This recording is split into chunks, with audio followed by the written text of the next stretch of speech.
రమ్మన్నారంట. నీ పచ్చళ్ళ కంపెనీ మూసేయాలి. నీకెంత కావాలి?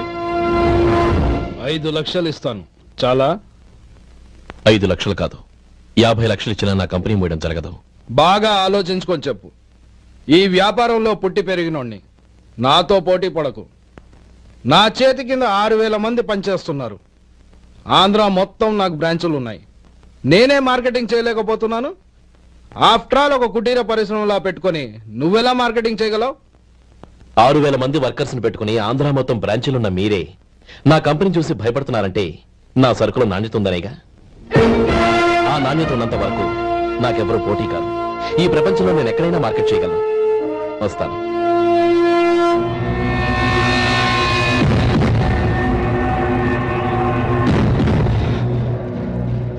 ఇక్కడ ఏం లేదండి. ఇక్కడ ఏం లేదండి. ఇప్పుడు ఊపిరి పీల్చి బిగ్బట్టు. నెమ్మదిగా ఓకే, ఇలా వచ్చి కూర్చో. ఏం లేదు, మామూలు కడుపు నొప్పే. ఈ టాబ్లెట్స్ 3 రోజులు వాడు. ఎలా వాడాలో ఇందులో రాశాను. Token number 29. టౌన్ డాక్టర్ భయపెట్టేశాడు, ఆపరేషన్ అది ఇదని. కానీ ఈ డాక్టర్ బాబు ఏమీ లేదని చెప్పాడు. ఈ బాబు 10 కాలాల పాటు చల్లగా ఉండాల.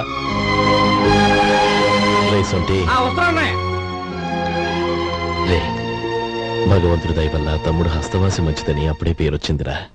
తమ్ముడిని దగ్గరుండి జాగ్రత్తగా చూసుకో. పని హడావుల్లో పడి వేళకు భోంచేయడము. అబ్బే అదే లేదన్నయ్య. 1 గంట గల పేషెంట్ కట్టు, భోజనం పెట్టు. అది అలా జాగ్రత్తగా చూసుకో. నేను చూసుకుంటాను కదన్నయ్య, నువ్వు వెళ్ళు.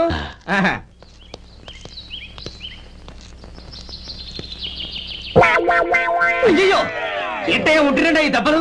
ఏదైనా యాక్సిడెంటా?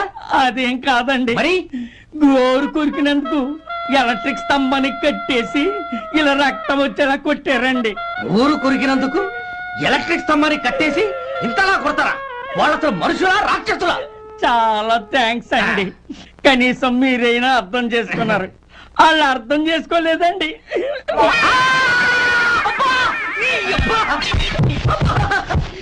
గోరు కొరకడం అంటే ఇదా? నిన్ను కొట్టడం కాదురా, నిలువురా నరికేయాలి. సెప్టిక్ అవుతుందో ఏమిటో. మన 2 ఊర్ల పొలిమేరలో ఉన్న ఈ మల్లికార్జున స్వామి వారి దేవాలయం జీర్ణదశలో ఉందన్న విషయం మీ అందరికీ తెలుసు. ఇన్నాళ్ళు మీ ఊరు వాళ్ళు పట్టించుకుంటారని మా ఊరి వాళ్ళు, మా ఊరి వాళ్ళు పట్టించుకుంటారని మీ ఊరి వాళ్ళు దీన్ని ఇలా వదిలేశారు. ఈ గుడి మీ ఊరికి ఎంత ముఖ్యమో మా ఊరికి అంతే ముఖ్యం. కాబట్టి మన ఇరు గ్రామ ప్రజలు కలిసి దాన్ని బాగు చేయించి కుంభాభిషేకం చేయించాలనే సదుద్దేశంతో ఒక కమిటీని ఏర్పాటు చేశాం. ఈ కమిటీలో 2 గ్రామాలకు సంబంధించిన ప్రముఖులు ఉన్నారు. కమిటీ ప్రెసిడెంట్ గా ఎవరిని ఎన్నుకోవాలనే విషయంలో శ్రీ గోపాలరావు గారి పేరు, శ్రీ లక్ష్మీపతి గారి పేరు పరిశీలనలోకి వచ్చాయి. అందువలన మేమందరం బాగా ఆలోచించి తర్జన భర్జనలు చేసిన మీదట శ్రీ గోపాలరావు గారే అన్ని విధాలా ప్రెసిడెంట్ పదవికి అర్హులని ఈ కమిటీ నిర్ణయించడం జరిగింది. అంచేత ఈ ఉభయ గ్రామ ప్రజలు శ్రీ గోపాలరావు గారికి ఉదారంగా విరాళాలు అందజేసి ఈ శుభకార్యాన్ని జయప్రదం చేయవలసిందిగా కోరుతున్నాం. ఏంటి ఇంకా రాలేదా? ఏంటయ్యా, టైం 10 అవుతోంది. బోర్డు మీద 10 గంటలను రాసింది. మీ డాక్టర్ ఇంకా రాలేదు. అసలు మీ డాక్టర్ కి టైం సెన్స్, పంక్చువాలిటీ ఏమైనా ఉన్నాయా? ఇంతకీ మీరెవరండి? నేను డాక్టర్ అమ్మని. ఓహో, మీరు డాక్టరేనా? డాక్టర్ అంటే డాక్టర్ని కాదయ్యా, డాక్టర్ని చేసుకోబోయేదానని అర్థం. అవును, నువ్వెవరు? నేను ఇక్కడ టోకన్ ఇస్తూ ఉంటానులేండి. తప్పుకోవయ్యా. అవును, నీ డాక్టర్ కి ఎవరో అన్నయ్య ఉన్నాడంట కదా, ఎలాంటోడు? ఎలాంటోడంటే అదేనయ్యా, చాలా కోపిస్తుంది విన్నాను. ఎందుకని అడుగుతున్నారు? ఎందుకంటా వెంటయ్యా, ఆ అన్నయ్య మాట వినగానే నీ డాక్టర్ గడగడా ఉనిగిపోతాడు. అసలు డాక్టర్ చదివే తమ్ముణ్ణి అలా భయపెట్టచ్చా? తప్పు కదా? తప్పేనండి. కాని కాని నాకు మీ డాక్టర్ కి పెళ్ళవని ఆ అన్నయ్య సంగతి అప్పుడు చెప్తాను. ఏం చేస్తానండి? ఏం చేస్తానా, సంవత్సరం తిరగకుండానే కవల పిల్లల్ని కని వాళ్ళ అన్నయ్య చేతిలో పెడతాను. వాళ్ళకి 5 సంవత్సరాలు వచ్చేసరికి ఆయన్ని బాగా మొట్టికెళ్ళేస్తారు. అలా నా కసి తీర్చుకుంటాను. ఈ డాక్టర్ ఎప్పుడు వస్తాడో ఏంటో. అది సర్లే కాని నువ్వు పని చేయి. మీ డాక్టర్ రాగానే నేను వచ్చి వెళ్ళానని చెప్పు. నేను అంటే ఓ, నా పేరు చెప్పలేదు కదా, నందిని. ఏం చెప్తావు? అదేనండి, నందిని గారు వచ్చి వెళ్ళారు అని చెప్తాను. గుడ్, పైకి వస్తావు.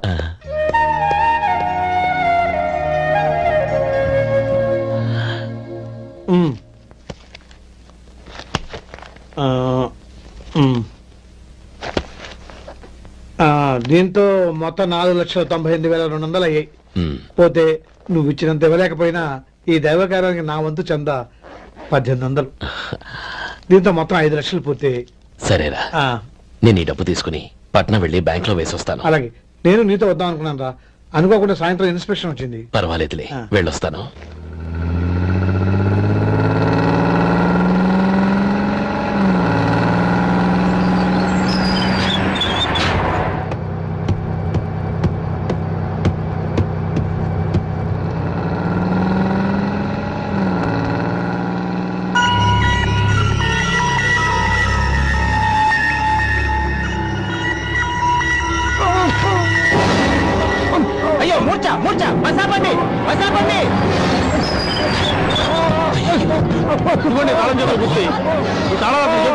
వీటి వల్ల ప్రయోజనం లేదు. 4 ఖర్చుకోకుండా పళ్ళ మధ్య పెట్టడానికి గట్టిగా అది ఉంటాయి. ఇవ్వండి.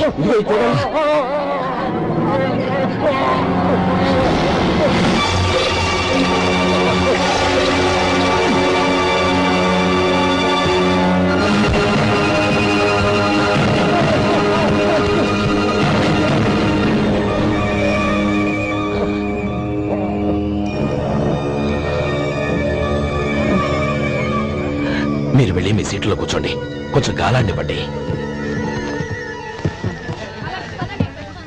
ఇప్పుడు ఎలా ఉంది బాబు?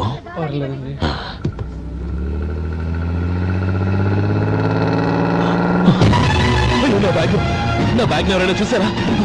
అందులో 5 లక్షలు ఉన్నాయి. నా బ్యాగ్ వెంటనే బస్తాపండి, ఎవరిని కింద దిగవద్దు, అందరినీ చెక్ చేయండి. నా అంచనా తప్పు కాలేదు.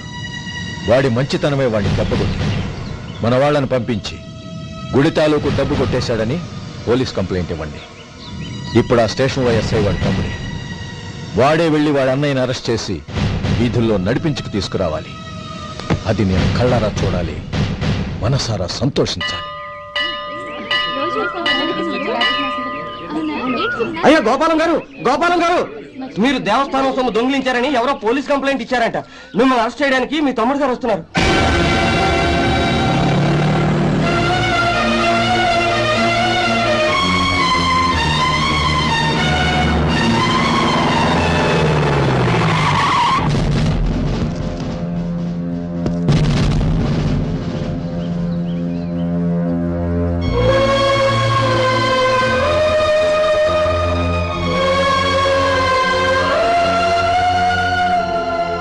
చూడు గోపి, ఎప్పుడు నువ్వు ఉద్యోగంలో చేరావో అప్పుడే తన పరానే తేడా మర్చిపోవాలి. నేరం చేసిన వాడు నీ తమ్ముడైనా అన్నైనా సరే శిక్షించాల్సిన బాధ్యత నీది. అదే నువ్వు నీ ఉద్యోగానికి ఇచ్చే గౌరవం.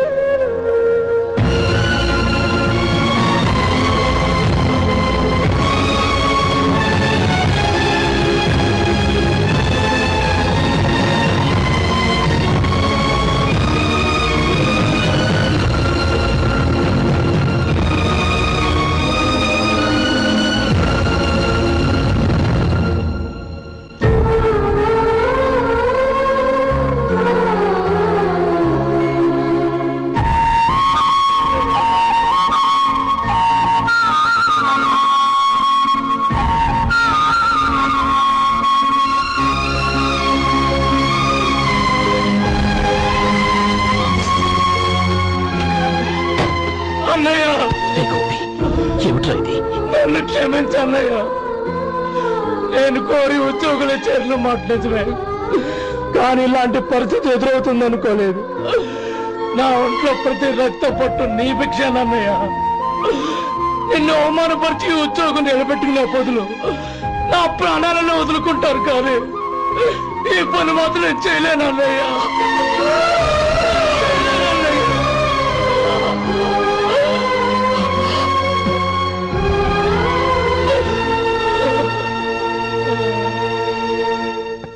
ఏరా, ఇన్నేళ్లు కష్టపడి సంపాదించిన ఉద్యోగానికి రాజీనామా చేస్తావా? కనీసం నీ పెళ్ళాం ఏమనుకుంటుందోనని ఆలోచించావా? ఇందులో అనుకోవడానికి ఏముంది మామగారు? ఎండనక వాననక కష్టపడి ఓ తండ్రి కంటే ఎక్కువగా ఇన్ని పెంచి పెద్ద చేశారు బావగారు. అలాంటి దేవుణ్ణి అరెస్ట్ చేసే ఆ ఉద్యోగం ఈయనకు అవసరం లేదు. బాగుంది. అన్నకు తగ్గ తమ్ముడు, తమ్ముడికి తగ్గ పెళ్ళాం. సరే, మీ ఇష్టం. నానమ్మ, అన్నయ్యడి. నమస్కారం అండి. ఓ నువ్వా?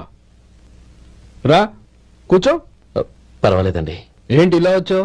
ఆ రోజు నా కంపెనీని మూసేయమన్నారు. ఇప్పుడు నేను మూసేయడానికి సిద్ధంగా ఉన్నాను.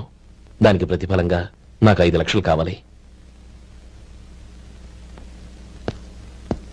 అలాగే, నీకు కావలసిన 5 లక్షలు నేను ఇస్తాను. చాలా థ్యాంక్స్ అండి. కానీ మీరు మీ కంపెనీని మూసేయక్కర్లేదు. సార్? అవును మిస్టర్ మధు, మీ అన్నగారికి జరిగిన అన్యాయం గురించి తెలుసుకున్నాను. మీ కుటుంబం గురించి కూడా విన్నాను. సహజంగా అందరూ ఐకమత్యానికి ఉదాహరణ రామలక్ష్మణులు అంటారు. కానీ ఆ రామలక్ష్మణులు ఎలా ఉంటారనేది పుస్తకాల్లో చదవడం తప్ప ఎవ్వరూ చూడలేదు. మీ అన్నదమ్ములను చూస్తే ఆ రామలక్ష్మణులు ఇలాగే ఉండేవారేమో అనిపిస్తుంది. అలాంటి కుటుంబానికి ఇలాంటి ఇబ్బంది రావడం నిజంగా దురదృష్టం. రామునికి హనుమంతుల్లా కాకపోయినా ఏదో వృత్తభక్తిగా నా వల్ల వీలైన సహాయం ఈ 5 లక్షలు తీసుకో. మీ కంపెనీ పేరు మీదే అన్ని సరుకులు తయారు చేయండి. నేను వాటిని ప్రపంచమంతా మార్కెటింగ్ చేస్తాను. సార్, మీ రుణం ఉంచుకోను, తొందరలోనే తీర్చేస్తాను. స్నేహితుల మధ్య రుణాలేంటి మధు? We are friends.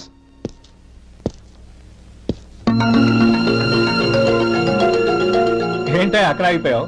రా. నువ్వు మీ అన్నయ్యని అరెస్ట్ చేయడానికి అట్టెళ్ళావు, ఆయన లొంగిపోవడానికి ఇటు వచ్చారు. అవును, యూనిఫామ్ చేత్తో పట్టుకొచ్చావేంటి?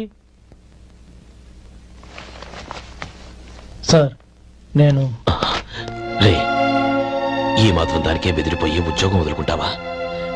నువ్వు ఇలాంటివి ఎన్నో సమర్థవంతంగా ఎదుర్కోవాలి. నిన్ను నేను ఎస్పీగా చూడాలి. అది కాదన్నయ్య. ఇంకేం మాట్లాడుకో. ఇన్స్పెక్టర్ గారు, నన్ను లాకప్ లో పెట్టండి. ఆగండి సార్, ఆ డబ్బు ఎక్కడికి పోలేదు. నేనే తీసి జాగ్రత్త చేశాను. ఈ విషయం అన్నయ్యకి తెలియక బ్యాగులో డబ్బు కనబడకపోవడంతో అది పోయిందనుకున్నాడు. నేను పట్నం నుంచి వచ్చేసరికి జరిగిన గొడవంతా తెలిసిందే. రే మధు, జరిగిన దానికి నన్ను క్షమించనయ్యా. ఇంటికి వెళ్ళాక అన్ని వివరంగా చెప్తాను. సార్, ఇదిగోండి 5 లక్షలు. ఇది కమిటీ వాళ్ళకి అప్పగించి ఈ కేసు కొట్టేయండి సార్. భలే వాడివయ్యా, తీసినప్పుడు ఒక మాట ఆయనతో చెప్పుండొచ్చుగా. అనవసరంగా పెద్ద స్టేషన్ వరకు రప్పించావు. Sorry sir. అన్నయ్య, మీరింటికి వెళ్ళండి, నేను లెక్క అప్ప చెప్పేసి వస్తాను. వస్తానండి. అలాగే. ఎలా దెబ్బ కొట్టాలన్నా కుదరటం లేదు. అయినా వీళ్ళకు ఉన్న పళ్ళంగా 5 లక్షలు ఎలా వచ్చాయి? అదే బావా, నాకు అర్థం కావటం లేదు. నీకు అర్థమైతే ఆశ్చర్యపడాలి కానీ అర్థం కాకపోతే ఆశ్చర్యమే ఉంది. Useless fellow.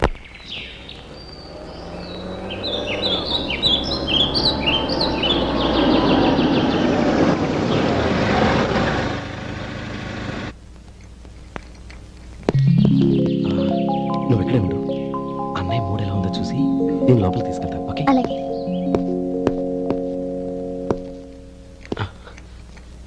అన్నయ్య, ఏంట్రా? నేను చాలా రోజుల నుంచి నీకు విషయం చెప్తున్నాను, గుర్తుందా? ఏ విషయం? అదే అన్నయ్య, నేను ఓ అమ్మాయిని లవ్. ఓహో, లవ్ చేస్తున్నావా? ఆ విషయం నువ్వు నాకెప్పుడు చెప్పావురా? ఊళ్ళో అందరూ అనుకుంటుంటే నేను విన్నాను. సారీ అన్నయ్య, నీకు చాలాగా చెప్పాలనుకుంటున్నాను కదా, అందువల్ల చెప్పేశానేమో అనుకున్నాను. ఓహో, ఆ అమ్మాయి వచ్చిందన్నయ్య, బయట నిలబడి ఉంది. బయట నిలబెట్టడం ఏమిట్రా? లోపలికి తీసుకురా. అలాగే అన్నయ్య. ఏయ్, అన్నయ్య మంచి మూడ్లో ఉన్నాడు, రా. కమ్.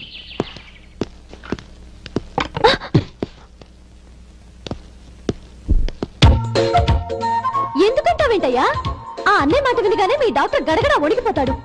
అసలు డాక్టర్ చదివే తమ్ముడిని అలా భయపెట్టచ్చా? తప్పు కదా? తప్పేనండి. నమస్కారం. అదేంట్రా, మనిషో పక్కనుంటే నమస్కారం ఇంకో పక్కన ఉంది? అది మర్యాద అన్నయ్య, మర్యాద. ఆహా, అవును, నీ పేరేంటమ్మా? నందిని.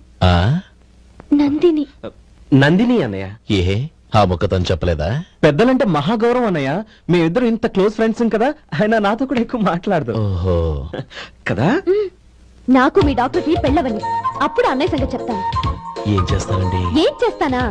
సంవత్సరం తిరగకుండానే కవల పిల్లల్ని కని వాళ్ళ అన్నయ్య చేతిలో పెడతాను.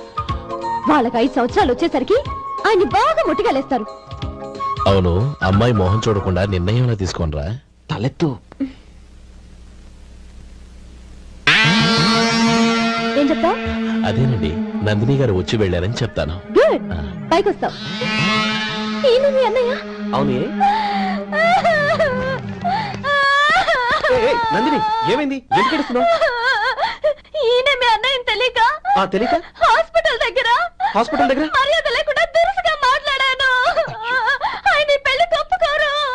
ఊరుకో, అలాంటి చిన్న చిన్న విషయాల్ని మా అన్నయ్య పట్టించుకోడు. అయినా నేను కన్విన్స్ చేస్తాను కదా. ఆయనకంత అవమానం జరిగాక ఎందుకు కన్విన్స్ అవుతారు? చూడు, నువ్వు వేరే పెళ్లి చేసుకొని నీకు పుట్టబోయే బిడ్డకు నా పేరు పెట్టుకో. నేనే నుయ్యగుయ్య చూసుకుంటాను. అదిగో ఆ చూపు చూడు, ఆ చూపు ఒకలా ఉంది. నా మాట విను ప్లీజ్. శేఖర్, ఆ అమ్మాయి చెప్పింది నిజమే. తనని ఎప్పుడైతే హాస్పిటల్ దగ్గర చూశానో అప్పుడే నేను నిర్ణయానికి వచ్చేసాను.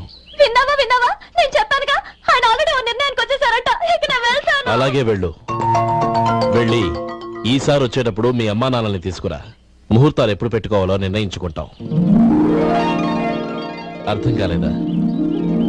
నువ్వే మా వాడికి సరైన చోటి.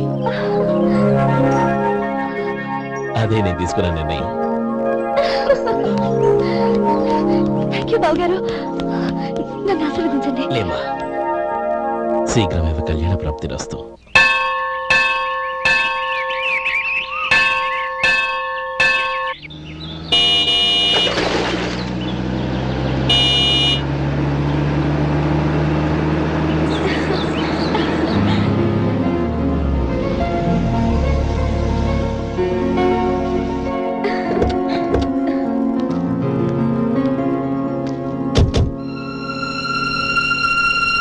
రామా,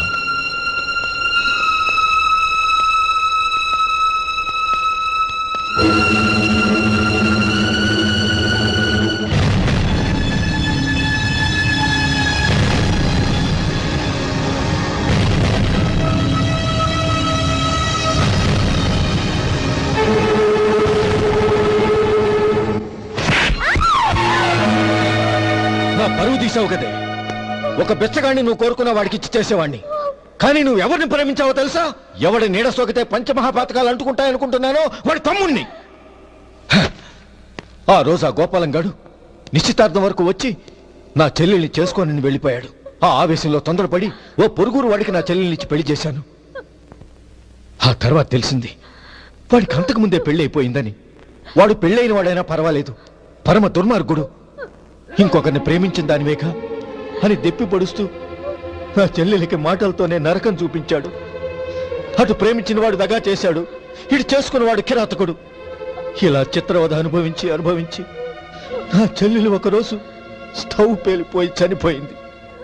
దీనికంతటికి కారణం ఎవరు? వాడు అన్న. అటువంటి వాడింటికి కోడలుగా వెళ్తావా? ఒక్క మాట చెప్తున్నాను విను. నువ్వు జీవితాంతం పెళ్లి చేసుకోకుండా ఇంట్లో పడినా పర్వాలేదు, కానీ వాడి తమ్ముడితో మాత్రం నీ పెళ్లి జరగదు. పురోహితుని రమ్మని చెప్పు. వచ్చే ముహూర్తంలోనే నీకు నందినికి పెళ్లి.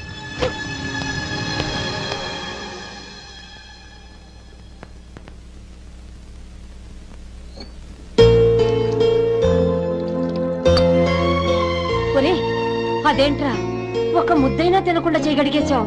నాకు ఆకలి కాలేదు నానమ్మ.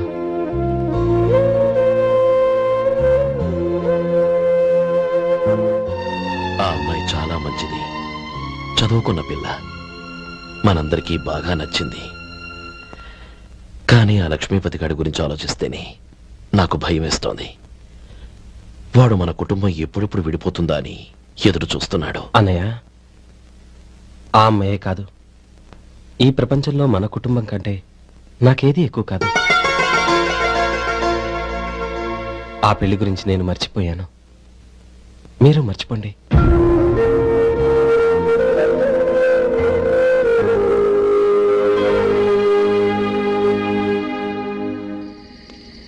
శేఖర్, నువ్వా? ఏంటి ఈ టైంలో వచ్చావు? నీతో ఓ విషయం మాట్లాడాలి. ఒకసారి బయటకు వస్తావా?